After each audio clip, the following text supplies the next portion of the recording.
Graça e a paz do nosso Senhor Jesus Cristo. Aqui quem fala é a diaconisa Osana da Comunidade Evangélica Reinar e na nossa lição de hoje nós vamos tratar da lição da cruz. A visão é diferente.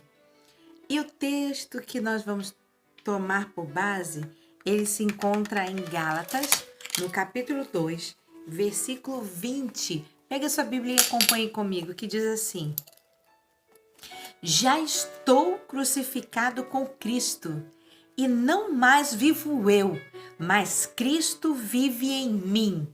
E a vida que agora vivo na carne, vivo na fé do Filho de Deus, o qual me amou e se entregou a si mesmo por mim. Queridos, o apóstolo Paulo, ele escreve a carta aos Gálatas para demonstrar para eles que a salvação é pela graça e não simplesmente pelas obras. É pela graça mediante a fé. E aqui nós vamos ver na epístola aos Gálatas que o apóstolo Paulo, ele repreende os Gálatas por deixarem se iludir tão facilmente. Paulo ensina aqui que nós devemos permanecer fiel ao Evangelho e não deixarmos nos envolver pelas falsas doutrinas que aparecem. Você pode conferir em Gálatas, no capítulo 1, versículo 6, que ele fala assim para os Gálatas: Maravilho-me que tão depressa passeis daquele que vos chamou à graça de Cristo para outro evangelho. É preciso estarmos atentos a tudo que nós ouvimos por aí.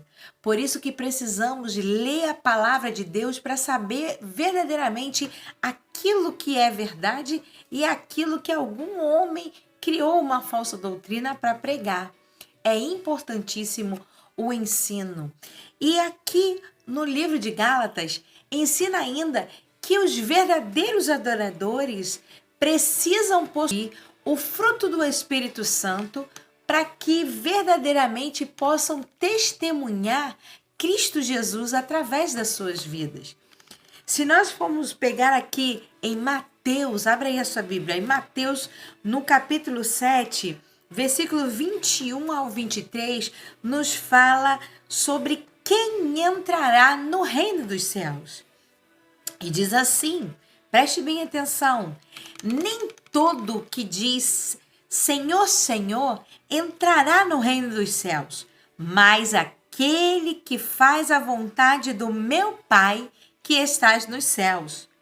Muitos dirão naquele dia: Senhor, Senhor, no teu nome não profetizamos, no teu nome não expulsamos demônios, e em teu nome não fizemos maravilhas?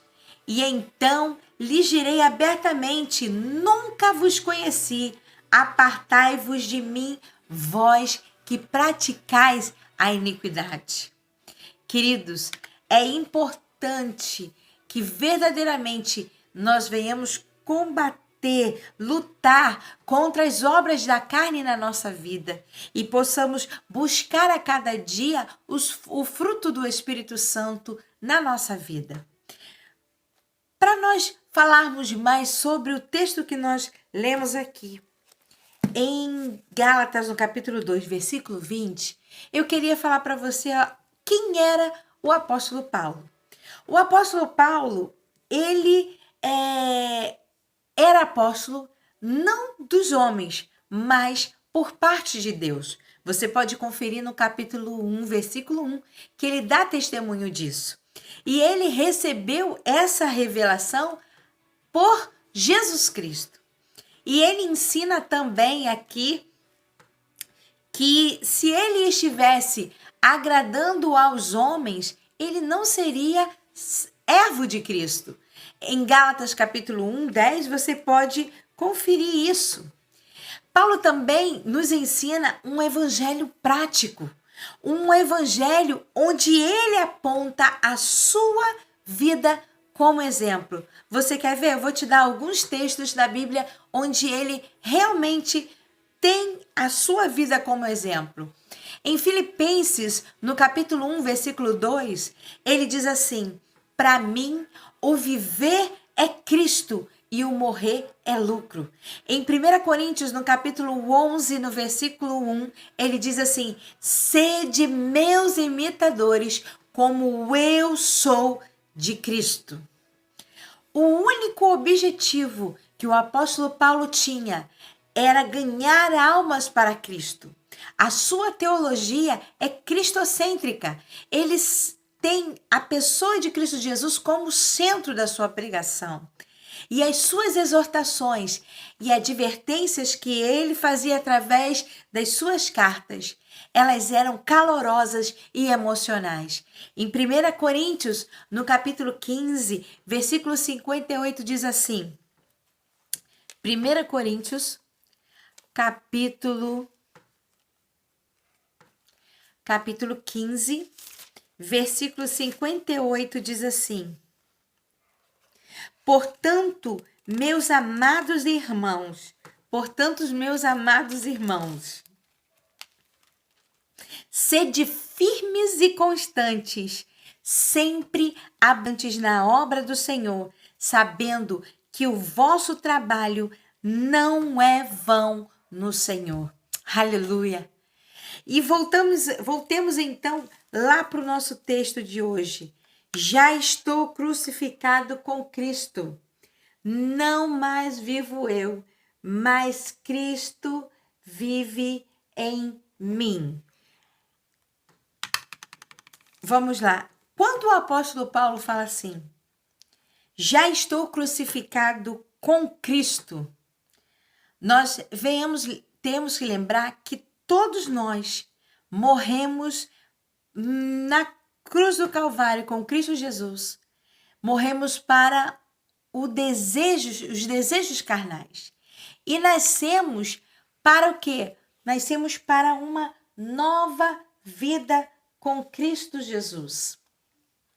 Uma nova vida com Cristo Jesus. E por causa da salvação em Cristo, o pecado já não mais tem domínio sobre a nossa vida quando nós verdadeiramente vivemos para Cristo. Na parte B do versículo diz assim: e vivo não mais eu, mas Cristo vive em mim. Isso significa que nós devemos ser diferentes do mundo, para que o mundo veja em nós a luz de Jesus, o brilho do Espírito Santo. Porque em 2 Coríntios, no capítulo 4, versículo 4, o apóstolo Paulo fala que o Deus deste século cegou o entendimento dos ímpios para que eles não pudessem ver a luz que é Jesus. Então, como é que o ímpio, a pessoa que não serve a Deus, vai enxergar Jesus? Através da minha vida, através da sua vida, através das minhas atitudes, através das suas atitudes. E na parte C ele diz assim: e a vida que agora vivo na fé do Filho de Deus, o qual me amou e se entregou a si mesmo por mim. Quando ele diz que a vida que agora vivo na carne, vivo na fé do Filho de Deus, significa que nós devemos ser guiados pelo Espírito Santo de Deus. E quando nós somos guiados pelo Espírito Santo de Deus, nós podemos ser chamados de filhos de Deus, segundo Romanos capítulo 8, versículo 14. E se realmente eu estou crucificado com Cristo, a minha visão do mundo é diferente. Preste bem atenção, o nosso tema é: da cruz a visão é diferente. Vamos tomar por base Jesus Cristo crucificado na cruz do Calvário. Quando Jesus estava na cruz do Calvário, ele percebeu 3 coisas. Quando ele olhou para a sua direita, ele via ali os seus escarnecedores, pessoas blasfemando contra eles, pessoas zombando dele, desacreditando que ele era o Messias, o único Filho de Deus.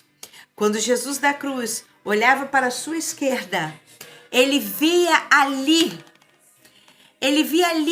as pessoas que tinham esperança na sua morte, crendo na sua morte e ressurreição, para que se cumprisse o plano de Deus na vida delas.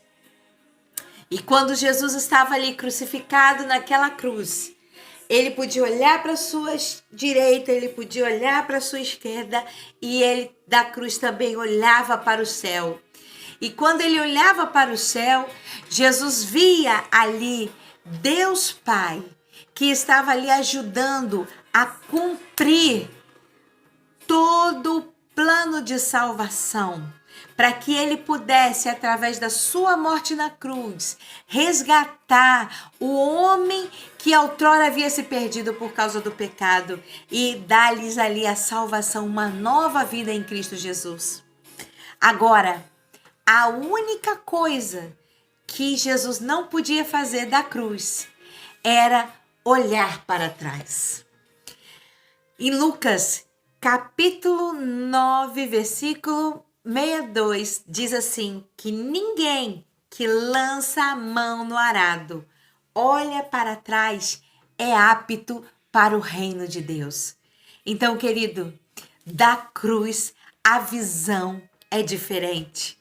O verdadeiro cristão que está crucificado com Cristo, ele tem uma íntima comunhão com Deus. E antes de fazer qualquer coisa, ele pede orientação a Deus através da sua palavra e através da oração. O crente que está crucificado com Cristo tem a visão diferente do mundo e em momento algum pode olhar para trás. Sabe por quê? Porque da cruz a visão é diferente. Fica na paz.